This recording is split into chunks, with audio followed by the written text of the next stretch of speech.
अखिल भारतीय विद्यार्थी परिषद द्वारा काशी हिंदू विश्वविद्यालय के संगीत एवं मंच कला संकाय में आयोजित राष्ट्रीय कला मंच कार्यक्रम में शामिल होने पहुंचे उत्तर पूर्वी दिल्ली से सांसद और भोजपुरी गायक मनोज तिवारी ने पश्चिम बंगाल की राजनीति और एआई तकनीक के दुरुपयोग को लेकर विपक्ष पर तीखा हमला बोला है। उन्होंने कहा कि पश्चिम बंगाल में सत्ता परिवर्तन का माहौल बन चुका है और वहां की जनता अब बदलाव चाहती है। मीडिया से बातचीत के दौरान मनोज तिवारी ने पश्चिम बंगाल की मुख्यमंत्री ममता बनर्जी पर निशाना साधते हुए कहा कि वर्तमान परिस्थितियों को देखकर लगता है कि उनका सिस्टम हिल गया है। उन्होंने आरोप लगाया कि राज्य में ऐसी सरकार की आवश्यकता है जो सभी नागरिकों के साथ समान व्यवहार करे। और इस समय जो पश्चिम बंगाल की स्थिति है उसमें परिवर्तन निश्चित करके लोग देंगे। ममता दीदी का थोड़ा सा वाणी सुनिएगा तो ऐसे भी लगता है कि थोड़ा सा इसमें हिला हुआ है सब कुछ सिस्टम।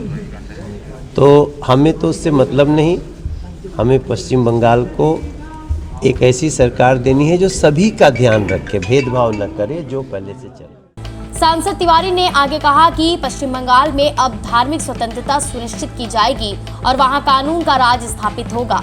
उन्होंने राजनीतिक बयान देते हुए कहा कि राज्य में अब बदलाव की लहर चल रही है और भाजपा की सरकार बनने की संभावना मजबूत होती जा रही है।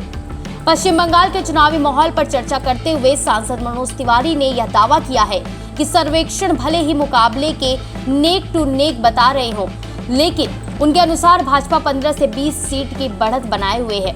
उन्होंने कहा कि अब तक वे राज्य में 25 से अधिक जनसभाएं कर चुके हैं और आगे भी लगातार प्रचार अभियान जारी रहेगा।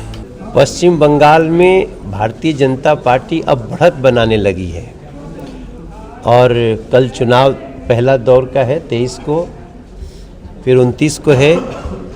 और पश्चिम बंगाल में जो हम अभी तक हमने 25 सभाएं की हैं, फिर कल जाऊंगा, तो हमारी नज़र में देखें तो जो सर्वे रिपोर्ट है, सर्वे रिपोर्ट तो ये कह रहा है कि नेक टू नेक अभी है, लेकिन मेरी नज़र में हम लोग 15-20 सीट आगे इस समय चल रहे हैं। पश्चिम बंगाल की जनता ने मन बना लिया है कि बदलेंगे।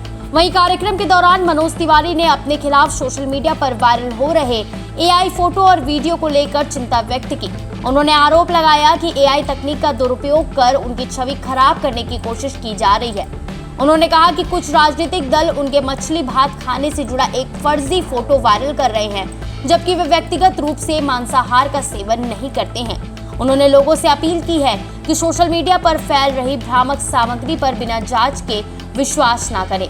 कि कोई हमको मछली खाते हुए दिखा रहा है, मेरा खाने पे कोई प्रतिबंध बीजेपी नहीं लगाती, लेकिन मैंने कहीं मछली नहीं खाई, लेकिन उसको आप देखो एआई से दिखा दिया गया है। अभी मैं देख रहा था, बल्कि एक मेरा दोस्त बहुत व्याकुल हो गया, तो मैंने उसको कहा कि अरे भैया, इन लोगों के चक्कर में मत पड़ो, मैं आप सबको दिखा दूं। देखिए एक फ़ोटो चल रही है,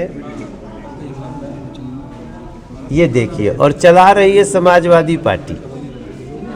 अब आप सोचो, इस चेहरे को ध्यान से देखोगे तो भी लग जाएगा कि मनोज तिवारी का चेहरा असली नहीं है, और पूरा माला वाला पहने, पटका पहने, तो ये है फ्रस्ट्रेशन का इंतहा हो गया। साथ ही साथ मनोज तिवारी ने यह आरोप भी लगाया कि विपक्षी दलों द्वारा मुख्यमंत्री योगी आदित्यनाथ के बयानों को भी गलत तरीके से पेश किया जा रहा है। उन्होंने कहा कि इस तरह की घटनाएं इस बात का संकेत है कि विपक्ष चुनावी माहौल में दबाव महसूस कर रहे हैं। यह पूरा अब तो हम लोगों ने पूरा डाल दिया है, हालांकि हम लोगों को प्रचार करने से फुर्सत नहीं, लेकिन योगी जी ने स्वामी विवेकानंद जी की अलग चर्चा की है और हमारे नेताजी सुभाष चंद्र बोस जी की अलग चर्चा की है। दोनों को एडिट करके अब क्या है, देखो, आप भाजपा और योगी जी के खिलाफ और क्या देंगे, मोदी जी के खिलाफ और क्या देंगे। तो आजकल वही फेक आईडी पे